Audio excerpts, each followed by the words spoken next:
కీర్తనలు 91 అధ్యాయం.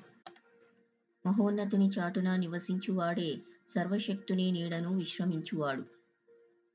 ఆయనే నాకు ఆశ్రయము, నా కోట, నేను నమ్ముకొను నా దేవుడని నేను యెహోవాను గూర్చి చెప్పుచున్నాను. వేటకాని ఊర్లో నుండి ఆయన నిన్ను విడిపించును, నాశనకరమైన తెగులు రాకుండా నిన్ను రక్షించును. ఆయన తన రెక్కలతో నిన్ను కప్పును, ఆయన రెక్కల క్రింద నీకు ఆశ్రయము కలుగును. ఆయన సత్యము కేడమును డాలునై ఉన్నది. రాత్రివేళ కలుగు భయమునకైనను, పగటివేళ ఎగురు బాణమునకైనను, చీకటిలో సంచరించు తెగులకైనను, మధ్యాహ్నమందు పాడు చేయు రోగమునకైనను నీవు భయపడకుందువు. నీ ప్రక్కన 1000 మంది పడినను, నీ కుడి పక్కన 10,000 మంది కూలినను అపాయం నీ యొద్దకు రాదు.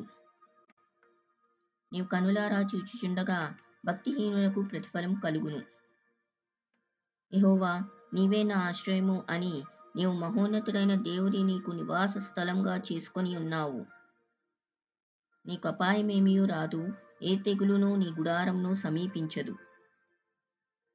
నీ మార్గములన్నింటిలో నిన్ను కాపాడుటకు ఆయన నిన్ను గూర్చి తన దూతలను ఆజ్ఞాపించును. నీ పాదములకు రాయి తగులకుండా వారు నిన్ను తమ చేతుల మీద ఎత్తి పట్టుకొందురు. నీవు సింహములను, నాగుపాములను త్రొక్కెదవు, కొదమ సింహములను, భుజంగములను అణగద్రొక్కెదవు. అతడు నన్ను ప్రేమించుచున్నాడు గనక నేనతని తప్పించెదను. అతడు నా నామమెరిగినవాడు గనక నేనతని ఘనపరచెదను. అతడు నాకు మొరపెట్టగా నేనతనికి ఉత్తరమిచ్చెదను. శ్రమలో నేనతనికి తోడై ఉండెదను. అతని విడిపించి అతని గొప్ప చేసెదను. దీర్ఘాయువు చేత అతన్ని తృప్తిపరచెదను. నా రక్షణ అతనికి చూపించెదను.